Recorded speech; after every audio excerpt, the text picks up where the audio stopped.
Sir ప్రస్తుతం మనం చూస్తున్నాం నీట్ ఎగ్జామ్‌కి సంబంధించి భారీ స్కామ్ జరిగింది అని. బట్ అన్‌ఫార్చునేట్‌లీ మన 2 తెలుగు రాష్ట్రాలలోనూ ఈ న్యూస్ పెద్దగా హైలైట్ కాలేదు. బట్ అవును. వార్త వచ్చిన మాటైతే మనం చూసాం. అసలు ఏంటండి ఈ నీట్‌కి సంబంధించిన స్కామ్ ఏంటి? ఎక్కడ జరిగింది? ఎలా జరిగింది? రైట్ ఒకసారి చెప్తారా? National eligibility cum entrance test. హ్మ్. ఈ యొక్క ఎగ్జామ్ భారతదేశంలో one of the privileged exam అనుకోవచ్చు. ఎందుకంటే ఒక ఐఏఎస్ ఉండొచ్చు, ఒక ఐపీఎస్ ఉండొచ్చు, ఒక కలెక్టర్ ఉండొచ్చు, ఒక ప్రజాప్రతినిధి ఉండొచ్చు. దేశంలో ఎంత గొప్ప స్థానం ఉన్న వాళ్ళు అయినప్పటికీ కూడా వాళ్ళు ఏ తప్పు చేసినా కూడా దాన్ని సరి చేసుకునే అవకాశాలు ఉంటాయి.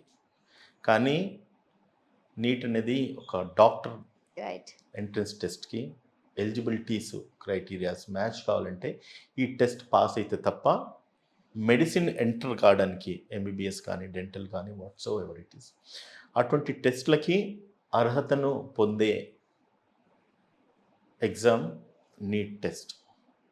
అంటే ఒక వ్యక్తి డాక్టర్ అయిన తర్వాత ఐఏఎస్‌లు, ఐపీఎస్‌లంతా వాళ్ళ ఉద్యోగం చేస్తూ అడ్మినిస్ట్రేషన్ నడిపించొచ్చు కానీ రైట్. వీళ్ళు ప్రాణాలను వాళ్ళ చేతిలో పెట్టుకుంటూ ప్రజల ప్రాణాలని వాళ్ళ చేతిలో పెడుతూ ఒక డాక్టర్ యొక్క ప్రామినెన్స్ అన్నది మనందరికి తెలిసిందే. అండ్ నిరంతర విద్యార్థి కూడా డాక్టర్.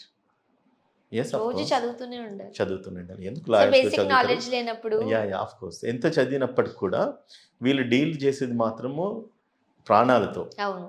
లాయర్లు వాళ్ళ భవిష్యత్తుతో గానీ, లేకపోతే కలెక్టర్లు ప్రజల భవిష్యత్తుతో గానీ డీల్ చేస్తారేమో గానీ, ఇక్కడికొచ్చేసరికి వీళ్ళు ప్రాణాలతో డీల్ చేస్తారు. అటువంటి ఒక నీట్ టెస్ట్ కూడా ఈరోజు మన భారతదేశం కావచ్చు, లేదంటే ఈరోజు వస్తున్న వార్తలు మనం చూస్తూ ఉంటే, ఏదైతే నేషనల్ టెస్టింగ్ ఏజెన్సీస్ ఏవైతే ఉన్నాయో, ఇంత వైఫల్యం చెంది, అంటే ఇంత అన్‌ఫిట్‌గా రిజల్ట్స్ డిక్లేర్ చేస్తదన్నది భారతదేశ చరిత్రలో ఇది కూడా వన్ ఆఫ్ ద ఇన్‌ఎబిలిటీ అని ప్రభుత్వం యొక్క ఇన్‌ఎబిలిటీ ఆర్ టెస్టింగ్ ఏజెన్సీస్ యొక్క ఇన్‌ఎబిలిటీ అని చెప్పొచ్చు.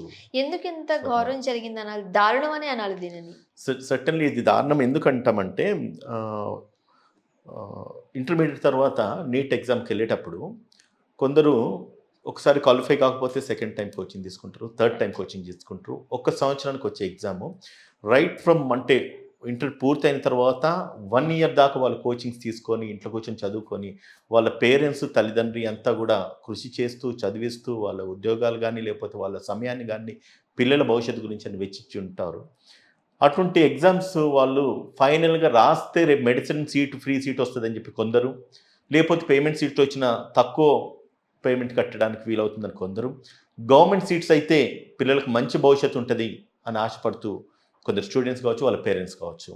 ఈ యొక్క ఎగ్జామ్స్‌కి ప్రిపేర్ అయ్యేసి రాస్తా ఉంటారు. అటువంటి ఎగ్జామ్స్‌లలో కూడా ప్రభుత్వం వైఫల్యం చెందడం అన్నది ఇది ప్రభుత్వం యొక్క సిగ్గుచేటనే ఒక మాటలో మనం అనుకోవచ్చు. రైట్. అసలు ఎక్కడ జరిగిందండి? ఒకసారి ఎలా జరిగింది? ఏంటి ఎలా ఒకసారి జరిగిందంటే, వివరిస్తారా? ఇందులో ఒక one of the surprising factor ఏందంటే, ఎప్పుడైతే రిజల్ట్ అంటే మెయిన్ రిజల్ట్ మీదనే ఇక్కడంతా గొడవ అంతా వచ్చింది. హ్మ్. రిజల్ట్ ఎప్పుడైతే రిలీజ్ కావాల్సిన సమయంలో జూన్ 14థ్ రిజల్ట్ రిలీజ్ కావాలి యాక్చువల్‌గా అయితే నాకు తెలిసి. కానీ అది జూన్ 4థ్ నాడు రిలీజ్ అయింది. అంటే 10 రోజులు ముందుగానే జరిగింది. Release yeah! అయితే ఈ 10 రోజుల ముందు రిలీజ్ కావడానికి గల కారణం ఎలక్షన్స్ ఉన్నాయి.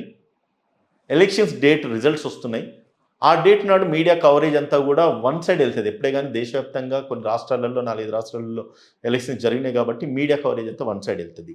సో, అంతకంటే ముందు జరిగిన విషయాన్ని ఒకసారి మనం గుర్తు చేసుకోవాల్సిన అవసరం ఉంది. అంటే వార్తా కథనాలను నేను చూసిన హర్యానా అటువంటి ప్రాంతాలలో ఆహ్, గుజరాత్ అండ్ హర్యానా కొన్ని ప్రాంతాలలో నాట్ ఎగ్జాక్ట్‌లీ నాకు అంటే నేను విన్న హ్మ్. వార్తలలో ఒక్కొక్క పేపరు లీక్ కావడం, ఒక స్టూడెంట్‌కి ఆ ఒక్క పేపర్‌ని 10,00,000 రూపీస్‌కి అమ్ముకోవడం అనేది జరిగిందనేది నేను వార్తల్లో విన్నాను.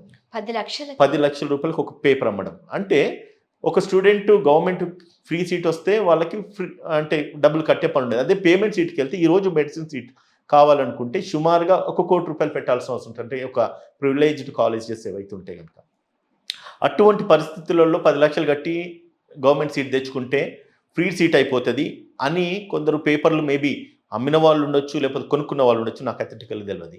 సో, అటువంటి పరిస్థితులలో స్టూడెంట్స్ ఎగ్జామ్స్ రాసేసి ఫ్రీ సీట్ తెచ్చుకొని మెడిసిన్ చదువుకొని డాక్టర్లు అయిదాం అనుకుంటున్నారు. అటువంటి వ్యవస్థలో మనం ఉన్నాము. అటువంటి వైఫల్యాలు ఈరోజు ప్రభుత్వాలు చేస్తూ ఉన్నాయంటే ఇది వన్స్ అగైన్ సిగ్నిఫికెంట్ అని చెప్పొచ్చు. సో ఇక్కడ జరిగింది ఏంటంటే ఆ రోజున రిజల్ట్ రిలీజ్ అయింది 4th జూన్ ఎలక్షన్స్ ఒక పక్కన జరుగుతున్నాయి. రిజల్ట్స్ ఎప్పుడైతే రిలీజ్ అయినాయో సర్ప్రైజింగ్ ఏంటంటే మునుపెన్నడు లేని రీతిగా 67 స్టూడెంట్స్ టాప్ అయినారు. అంటే ఇది వచ్చేది 180 క్వశ్చన్స్, అందులో every question carries 4 marks, into 180 into 4 is equal to 720 marks 67 మంది స్టూడెంట్స్ రావడం. అందులో ఇంకో సర్ప్రైజింగ్ ఫ్యాక్టర్ ఏంటంటే ఒకటే ఇన్స్టిట్యూట్ హర్యానాలో 8 మందికో సీరియల్ నెంబర్ ఎవరైతే ఉంటారో వాళ్ళందరూ కూడా టాపర్స్గా రావడం. సో అక్కడే వెలుగులోకి వచ్చింది, అంటే ఎక్కడో స్కామ్ జరిగింది డౌట్ వచ్చింది. అంటే వెలుగులోకి రావడానికి కారణం ఏంటంటే సీరియల్ నెంబర్ ప్రకారం ఎవరైతే స్టూడెంట్స్ ఉన్నారో వాళ్ళు 720 మార్క్స్ సెక్యూర్ చేయడం ఒకటి. అదే కాకుండా ఒకటే ఇన్స్టిట్యూట్లో జరిగింది, ఒకే రాష్ట్రంలో జరిగింది. ఇంకోటి ఏంటంటే మునుపెన్నడు లేని రీతిగా 67 స్టూడెంట్స్, అంటే ఇదివరకు 22కి వెళ్తే 2 మెంబర్స్ ఆర్ 1 మెంబరు, అదివరకు వెళ్తే కొందరికి 4, 5, 6 టాప్ రావడం, 720 మార్క్స్ సెక్యూర్ చేయడం. అంటే నీట్ స్టార్ట్ అయింది 2016లో. అప్పటి నుంచి ఒకసారి మనం హిస్టరీకి వెళ్తే ఎప్పుడు రాని రీతిగా ఈరోజు ఈ రిజల్ట్స్ రావడం జరిగింది. సో అది one of the surprising factor. ఇంకొక సర్ప్రైజింగ్ ఫ్యాక్టర్ ఏంటంటే కొందరు స్టూడెంట్స్కి 717, 718, 719 ఇటువంటి మార్క్స్ వచ్చినాయి. దీనిలో క్యాచ్ 1 మార్క్ కనుక తప్పు రాస్తే ఒక క్వశ్చన్ కంటే 180 క్వశ్చన్స్లో ఒక క్వశ్చన్ కనుక తప్పు రాసి ఉంటే కనుక మైనస్ మార్క్స్ ఉంటాయి. అప్పుడు ఎంత రావాలి? 720కి ఒక క్వశ్చన్ తప్పు రాస్తే 716 ప్లస్ తప్పైంది కాబట్టి ఇంకో -4 717 రావాలి.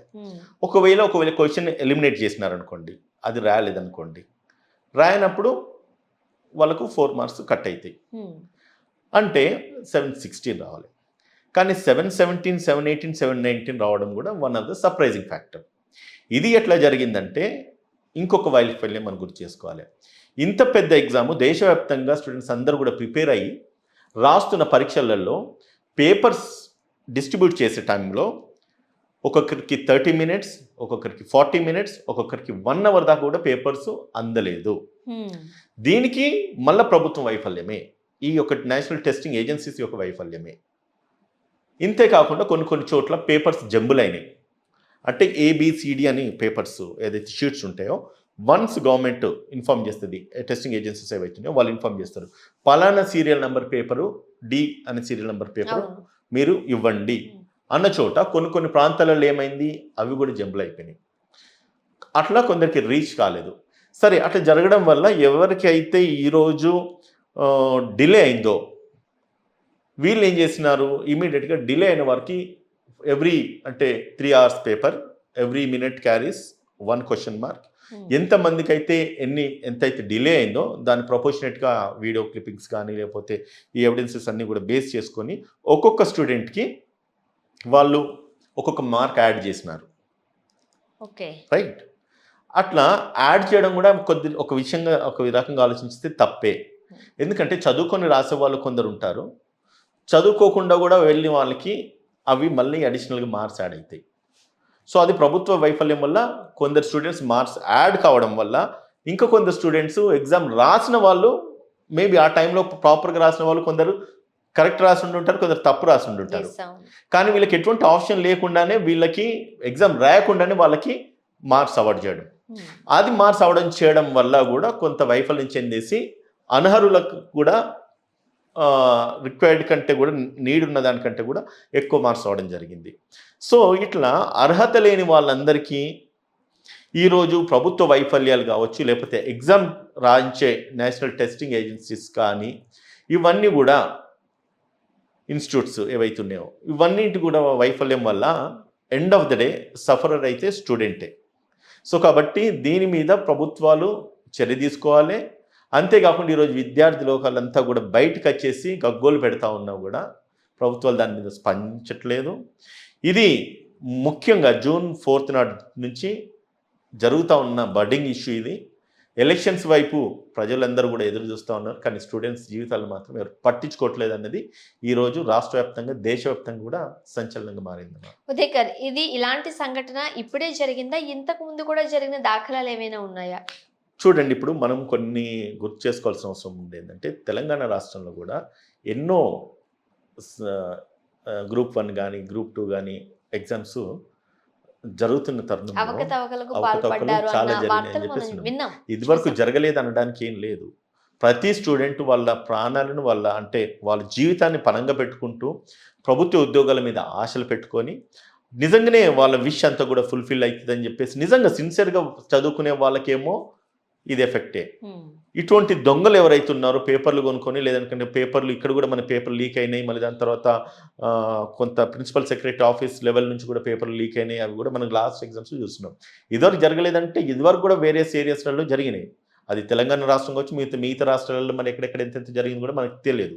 సో కాబట్టి ఇదివరకు జరగలేదు అన్నది కాదు, ఇదివరకు కూడా జరిగినాయి, నీటిలో కూడా జరిగినాయి.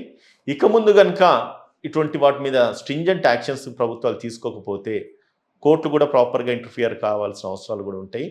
సోమోటోగా కొన్ని కేసెస్ తీసుకోవాల్సిన అవసరం ఉంటాయి. ప్రభుత్వం కానీ న్యాయస్థానాలు కానీ వీటి మీద కనుక ప్రాపర్ చర్య తీసుకోకపోతే కనుక దేశ భవిష్యత్తు నాశనం అయిపోతుంది మాత్రం నేను రైట్. తెలియజేయగలను. సాధారణంగా మనం ఏదైనా కష్టం వచ్చిందనుకోండి దేవుడా అంటాము. ఓకే, తర్వాత ఏదైనా హెల్త్కి సంబంధించి కష్టం వచ్చిందనుకోండి దేవుడు తర్వాత దేవుడిగా చూస్తాము డాక్టర్స్ని. రైట్. బట్ ఇటువంటి డాక్టర్స్ మంచిగా తీర్చిదిద్దబడాల్సిన డాక్టర్స్ ముందుగానే స్కామ్లకు పాల్పడి వస్తే ప్రజల ప్రాణాలతో చెలగాటమాడినట్లే. ఏం చెప్తారు మీరు? సి వన్ థింగ్, ఇప్పుడు నిజంగా నేను చెప్పాలంటే ఒకప్పుడు ఉండే doctors are equal to god అనేవాళ్ళు. కానీ ఈరోజు పరిస్థితులు ఆలోచించితే ఈరోజు మరి మెడికల్ టెస్ట్కి కానీ లేకపోతే మెడికల్ కాలేజ్ కోచింగ్ కానీ కోట్ల రూపాయలు ఎందుకు ఖర్చు పెట్టేసి ఈరోజు స్టూడెంట్స్ చదువుకుందాం అనుకుంటున్నారు? ఇది ఒకటి మనం ఆలోచించాలి. వన్స్ నువ్వు ఒకసారి కోట్ల రూపాయలు ఖర్చు పెట్టేసి నువ్వు ఒకసారి డాక్టర్ అయితే నువ్వు పెట్టిన ఖర్చు అంతా కూడా ఎక్కడి నుంచి తీయాలి? ప్రజల ప్రాణాల నుంచి తీయాలి కదా. ప్రజల ప్రాణాలతో చెలగాట మారుతూ తీయాలి కదా. మనం ఒక విషయం నేను గుర్తు చేస్తున్నామా, మీరు ఏ కార్పొరేట్ హాస్పిటల్కి వెళ్ళండి, ఒక్కొక్క డాక్టర్ హోల్డ్ చేసేది BMW, Rolls Royce, Mercedes Benz, ఆడీలు. ఇది తప్ప ఏ ఒక్క డాక్టర్ కూడా అంతకంటే తక్కువ బ్రాండ్ కార్లు వాడట్లేదు. అంటే ప్రజల జీవితాలతోని వీళ్ళు బిజినెస్ చేసుకుంటున్నారు. దట్ టు ఇట్స్ లార్జ్ స్కోప్లా. అంటే వన్స్ ఈ బికమ్ ఏ డాక్టర్, ఒక ₹1,00,00,000 ఖర్చు పెట్టి డాక్టర్ అయిపోతే దేర్ ఇస్ ద మ్యాటర్. అంటే ఒక ప్రాణాన్ని అంటే జస్ట్ ఒక చిన్న టెస్ట్. ఇప్పుడు మనం హాస్పిటల్కి వెళ్తాం, ఏం జరుగుతుంది?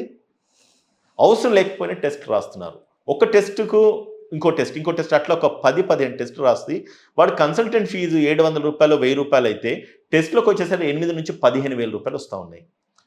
సో ఇది అంతా మెడిసిన్ చదువుతున్న విద్యార్థులే కావచ్చు, డాక్టర్లు అయిన వాళ్ళే కావచ్చు, వాళ్ళ వ్యక్తిత్వాలలో మార్పులు రావాల్సిన అవసరం ఉంటుంది.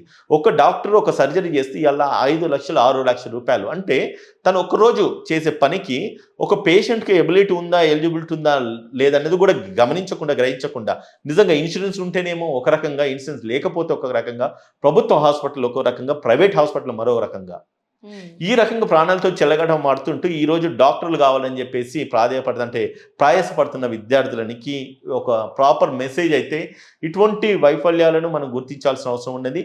అండ్ నేను ఇచ్చే మెసేజ్ ఏంటంటే మన అర్హతకు మించి, మన స్తోమతకు మించి రాంగ్ రూట్లో వెళ్ళేసి ఒక తప్పుదారిలో, దొడ్డిదారిలో వెళ్ళి మనము డాక్టర్ని అవుదాం అనుకుంటే వీళ్ళ ఇంటెన్షన్, వీళ్ళ మోటివ్ రేపు ఖచ్చితంగా ప్రజల జీవితాలతో ఆడుకున్నది. సో కాబట్టి మళ్ళీ ఏమంటానంటే ఇటువంటి ఇంటెన్షన్, మోటివ్ ఉన్న వాళ్ళ స్టూడెంట్స్ అయితేనేమి, లేకపోతే కండక్ట్ చేసే ఏజెన్సీస్ అయితేనేమి, ఆ కాలేజెస్ అయితేనేమి, వీటన్నిటి మీద ప్రభుత్వాలు ఖచ్చితంగా వీని మీద చర్య తీసుకోవాలి. వీళ్ళందరూ కూడా స్ట్రింజెంట్ పనిష్మెంట్స్ ఉండాలి. ఇన్వెస్టిగేషన్ ఏజెన్సీస్ కూడా ప్రాపర్గా ఇన్వెస్ట్ చేయాలి. ఈ ఒక నీటే కాదు, ఇదివరకు ఏవైతే ఎగ్జామ్స్ జరిగాయో వాటి మీద కూడా, కానీ ఇక ముందు కూడా జరగబోయే ఎగ్జామ్స్ అన్నింటిలో కూడా ఖచ్చితంగా ప్రాపర్గా జరిపించాల్సిన అవసరము. మోర్ పర్టికులర్లీ ఇటువంటి మెడిసిన్ టెస్ట్ ఏదైతే వెళ్తున్నారు స్టూడెంట్స్, వాళ్ళ ప్రజల లైఫ్తో డీల్ చేస్తారు కాబట్టి ఇటువంటి విషయంలో మాత్రం ప్రభుత్వాలు జాగ్రత్త వహించాల్సిన అవసరం ఉంటుంది. ప్రస్తుతం ఇన్ని ఆరోపణలు ఎదుర్కొంటుంది కాబట్టి ఎగ్జామ్ని క్యాన్సిల్ చేసే అవకాశాలు ఏమైనా ఉన్నాయా? మీరేమంటారు? అంటే ఇప్పుడు మీరు చెప్తూ ఉన్నారు లక్షలు పెట్టి సీట్ కొనేసుకుని వెళ్ళిపోతుంటుంటే ఇంక ఏ విభాగమైనా పర్వాలేదు, బట్ ఇది ప్రజల ప్రాణాలతో ముడిపడి ఉన్న అంశం కాబట్టి మీరేం చెప్తారు? మీ ఒపీనియన్ ఏంటి? ఇప్పుడు మీ అమ్మాయి ఉంది, తనకు 710 మార్క్స్ వచ్చినాయి, మీరు క్యాన్సిల్ కావాలనుకుంటారా? సిన్సియర్గా చదువుకునే వ్యక్తి. నా డాక్టర్ లేకపోతే నా సన్నే ఉంటాడు, నా సన్ను నా డాక్టర్ బాగా రాసినప్పుడు కూడా 150, 120 మార్కులు లేకపోతే 200 మార్కులు వచ్చినాయి. బికాస్ ఆఫ్ పేపర్ మిస్యూజ్ అయిందా, పేపర్ ట్యాంపర్ అయిందా, లేదంటే కనుక పేపర్ను అంటే కొన్ని చోట్ల నేను విన్న వార్తలలో కూడా ఓఎంఆర్ షీట్స్ను కూడా వాళ్ళు మార్చేసినారని చెప్పి. అటువంటప్పుడు నా సన్కి నేను ఎక్కువ ఎక్స్పెక్ట్ చేస్తున్నాను. అప్పుడు ఆ మార్క్స్ నాకు ప్రాపర్గా రాలేదు. అప్పుడు నేనేమనుకుంటాను, ఎగ్జామ్ క్యాన్సిల్ కావాలి, రీకండక్ట్ కావాలనుకుంటాను. మీరేమనుకుంటారు, అయ్యో నా డాటర్ కష్టపడి చదువుకునింది, అయినప్పుడు కూడా తన మార్క్స్ మంచి మార్క్స్ వచ్చినప్పుడు కూడా ప్రభుత్వ వైఫల్యము, ఈ ఏజెన్సీస్ వైఫల్యం వల్ల మళ్ళీ రాస్తే వస్తుందో రాదన్న కన్ఫ్యూజన్ మీ మైండ్లో ఉంటుంది. అవును. ఇప్పుడు విన్ విన్ సిచ్యుయేషన్. మీ దృష్టికి వస్తేనేమో ఎగ్జామ్ కంటిన్యూ, ఏదైతే రిజల్ట్ కంటిన్యూ కావాలంటారు. నేను ఒక పేరెంట్గా నేను ఆలోచిస్తే ఎగ్జామ్ మళ్ళీ రీకండక్ట్ చేయాలనుకుంటే, ఎందుకంటే ఇక్కడ అవకతవకలు జరిగినాయి కాబట్టి. సో దీనికి న్యాయస్థానంలో సుప్రీంకోర్టులో ఈ కేసు పెండింగ్ ఉంది. ఈరోజు రేపు తీర్పు వచ్చేట్లుగా ఉంది. ఏ తీర్పు వచ్చినా కూడా అందరికీ శ్రేయస్కరంగా ఉండాలని చెప్పి నేను ఒక ఆశాభావం వ్యక్తం చేస్తాను. ముఖ్యంగా నిజంగానే స్కామ్ జరిగింది, విద్యార్థుల భవిష్యత్ అగమ్య గోచరంగా మారిపోయింది. సో దీనికి కారకులైన వారిపై జనరల్గా ఎటువంటి శిక్షలు పడే అవకాశం ఉంటుంది, చట్టం ఎట్లా ఉంటుందంటారు? నాకు తెలిసి దీని మీద ఒకవేళ శిక్ష పడితే minimum 1 crore rupees penalty and 10 years imprisonment కూడా దీని మీద ఉన్నట్లుగా నేను జస్ట్ చదివినాను. మరి కోర్టు ఎటువంటి తీర్పు ఇస్తుంది, నిజంగానే ఇది జరిగిందా జరగలేదా అనే నిజ నిర్ధారణ రావాల్సిన అవసరం ఉంటుంది. ఒకవేళ వచ్చింది జరిగిందంటే మాత్రము ఖచ్చితంగా ఈ శిక్షకు వాళ్ళు అర్హులే, శిక్ష పడాల్సిందని చెప్పి Right. తెలియజేస్తుంది. థ్యాంక్ యూ సో మచ్ అండి ఉదయ్ గారు. Right. ఎందుకంటే ఒక సెన్సిటివ్ విషయం ఇది. మీరు అన్నట్టుగా ఎటు పేరెంట్స్ ఓకే కంటిన్యూ అయితే బాగుంటుంది అనుకుంటారు, బట్ బాగా రాసిన పిల్లలకి అంత ఆశించిన ఫలితాలు రాకపోతే క్యాన్సిల్ అయితే బాగుంటుంది అనుకుంటారు. బట్ ఏది ఏమైనా న్యాయస్థానం పరిధిలో ఉంది కాబట్టి చక్కటి డెసిషన్ తీసుకుంటారు కాబట్టి వి హోప్ అట్లా. కాకపోతే ఇటువంటివి అయితే మాత్రం పునరావృతం కాకూడదు. ఒక డైలమాలో స్టూడెంట్స్ని ఉంచొద్దు, ఎందుకంటే వాళ్ళు ఆ టైంలో తీసుకునే ఆ స్ట్రెస్ ఏదైతే ఉంటుందో అది చాలా కష్టం, రైట్? సో ఇలాంటి దారుణమైన సంఘటనలు మరలా రిపీట్ కాకూడదని మనస్ఫూర్తిగా కోరుకుందామండి. Thank you so much.